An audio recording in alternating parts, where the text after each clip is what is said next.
Hello, I am Fiona Sitkin, a host of the Bridge for Women Worldwide talk show. And today I am hosting the seventh episode of the show.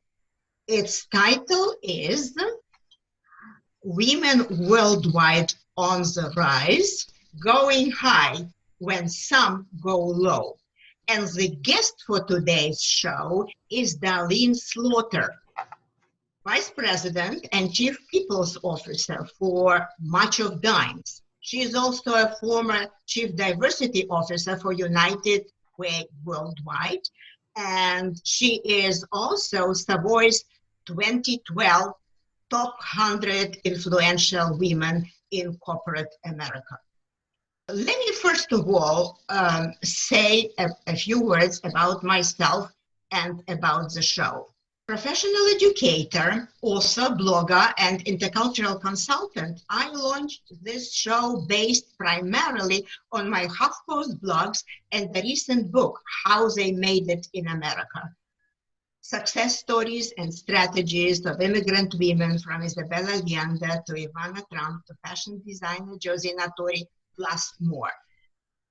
The stories of 18 influential, important, and contributing women have been pulled together from 100 women I interviewed for my books and blogs. And today I have a distinct honor to interview Darlene Slaughter, who may be one of my future book subjects. Welcome to the show, Darlene. Thank you, Fiona. It is so nice to be here with you this morning. Thank you. It's my pleasure to have you. For God's sake, I'm so happy to have you. Ladies and gentlemen, I know Darlene from New York City conferences where she was an accomplished and well-respected professional. To have a vision with a passion to provide equal opportunities for all is a tough calling these days. And she does it as a chief people's officer in her company. In general, I should say that Darlene is hands-on leading the company's culture, and diversity and inclusion are flourishing under her. Anyway, the role of chief diversity officer in general is very, very important today. Why? Because chief diversity officers need to take a high road. That is, be bold, take calculated risks, preserve individual personal dignity, and most importantly, have courageous conversations with very senior people, with the bosses who can make or break you, who can make nothing of you, who can make the scapegoat of you. So, and this is the kind of a professional that Darlene is. Fearless. Welcome again. Thank you. Thank you. It's like, it's to hear the way you introduced me. It's like, is that me? Yeah. Is that me? So yeah. Thank you so much. That's all right. Sure. You will have to answer some tough questions. Okay. Okay. You mentioned during our conversations that the Bridge for Women Worldwide is an interesting talk show for you to come to, because the very word bridge has a special meaning for you and for some other women. What is that? I think the bridge for me, and especially in the role that I'm in, is how do you bridge conversations within an organization? How do you bridge the leadership along with the staff? And how do you bring them together? And how do you help interpret what's going on, right? I found that as that bridge, I had the ability to sort of be in the middle of the road and to understand what it meant to be on the leadership side, but also understand what it meant to be on the staff side, and then to really help each of those groups of people understand the other, right? So I think that is really connecting. So yeah, your mission is to bridge. Yeah, yes. Okay, Yes, That's good. I'm happy to hear that. yes, yes. Darlene, look, with your notable career in diversity and inclusion field, what was the promise, the original promise of diversity and inclusion roles for you that made you choose it for a profession? What, so, this is something I say. I think there are some that come to the role and it is the job that they do and they hold. I think there are others who come to the role because it's a calling. Mhm. And for me, it felt like it was just a natural place to be. And when I got the role, the aha moment for me was that I have been doing this all along. I just didn't Uh-huh. call myself a diversity officer, Okay. but the way to do the work, I had been doing the work all along. Yeah, so you feel a good fit. Yeah, totally a good fit. Yeah, Totally a good fit. Yes. I understand. Thank you. Okay.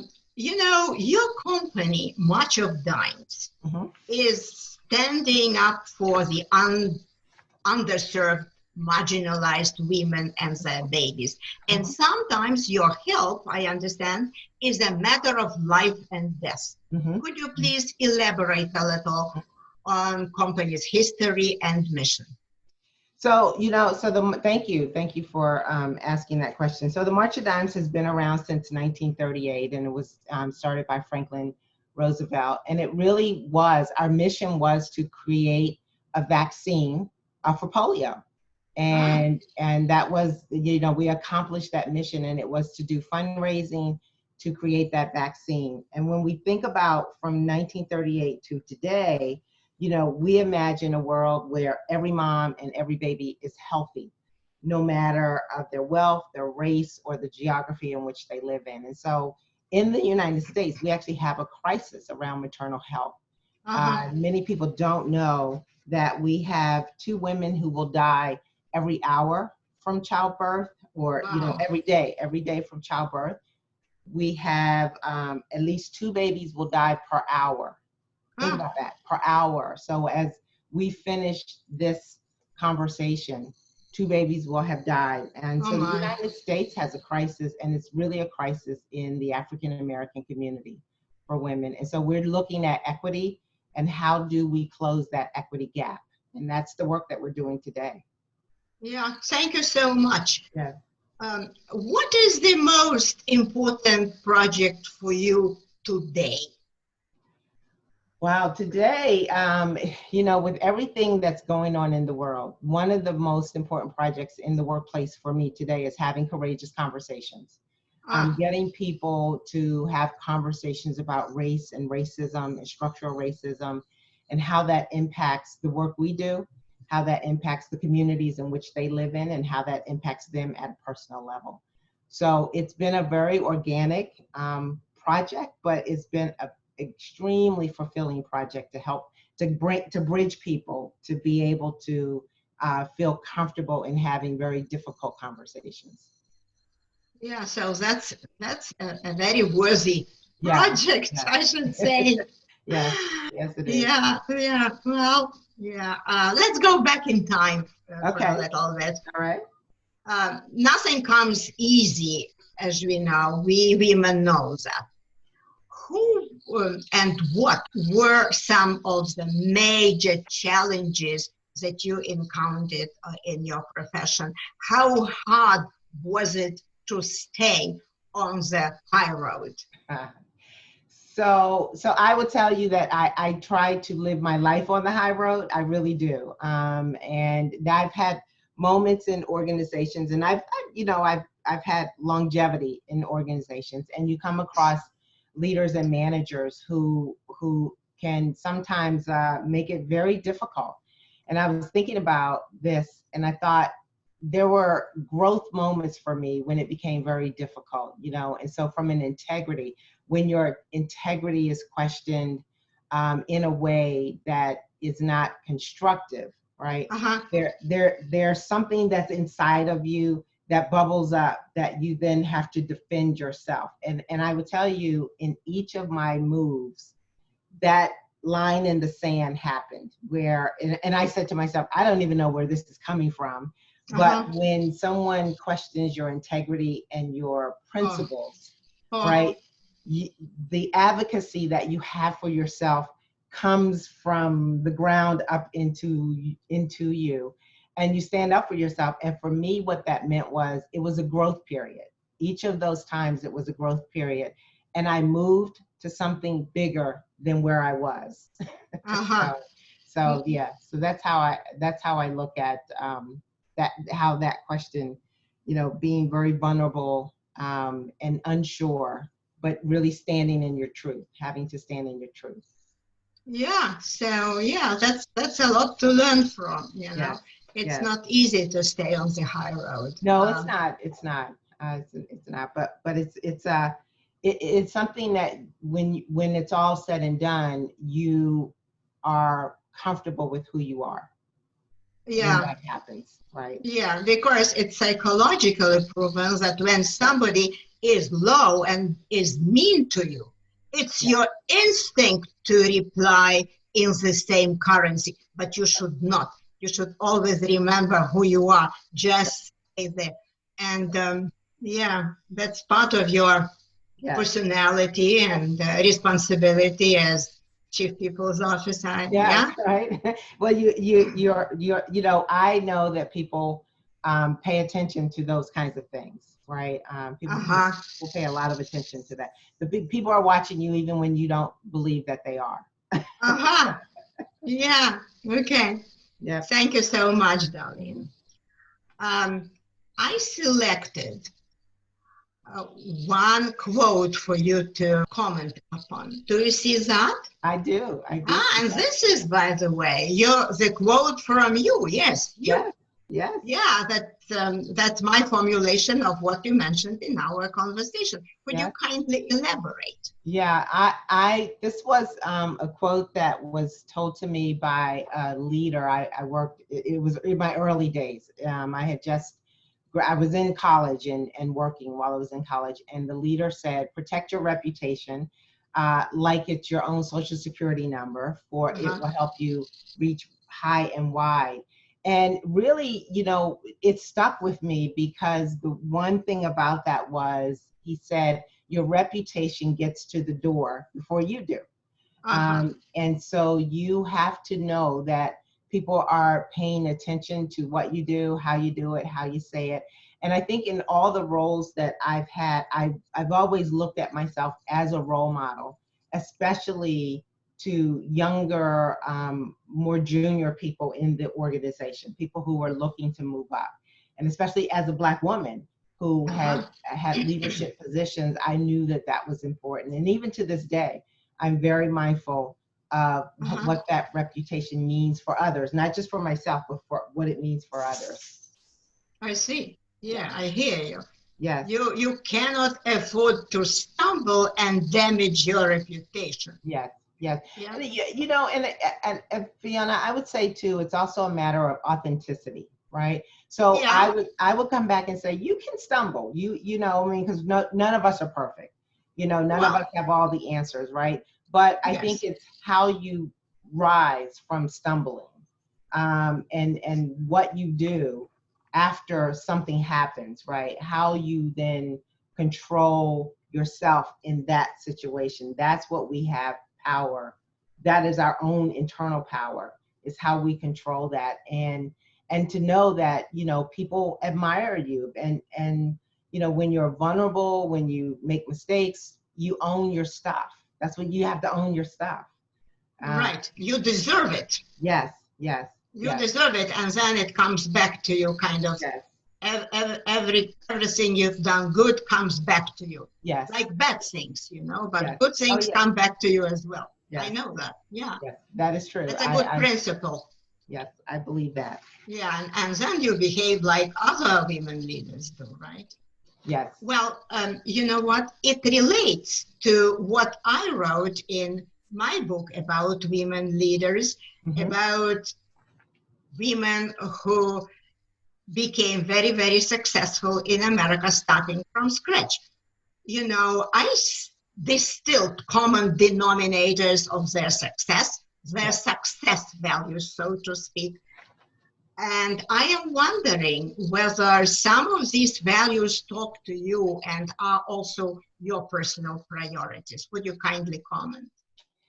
Yeah, I mean, a lot of these speak to me. I like emotional intelligence. I think that is very important, emotional intelligence, to understand who you are and then how you impact the world in which you're in, and what that impact does to the people who are around you. So I think emotional intelligence is something that put it at the top of the list.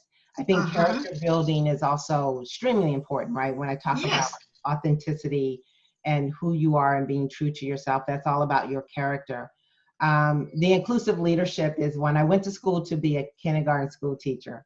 Ah, That was my passion as a teacher, and I think in order to, to help people to learn, you have to meet people where they are, which creates that yes. inclusive leadership value, which was why this role that I have fits. Yes. So it's like, living the dream, pretty much. um, Yeah. that the work I do and who I am, and I know I'm bigger than the job I have, but the work that I do and who I am are perfectly aligned. Perfectly aligned. Yeah. Well, inclusive leadership is one of my favorites as Yes. well. I wrote about it in my first book, Transformational Diversity at Large. So, and I include it here as well. So for me, the biggest is character building, but then Yes. probably, inclusive leadership and of course, emotional intelligence as well. The Yes. ability to analyze yourself Yes. and go from here, like you say, authenticity and emotional intelligence come very close to each other. Huh? Yes. It's a great list. It's a great list. Thank you. And the book provides the case studies for each of those Hmm.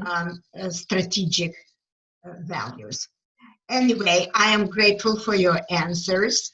Very, very grateful. Excellent. And I believe that yours is an amazing story of serious success in the US, with many lessons for me and for our listeners as well.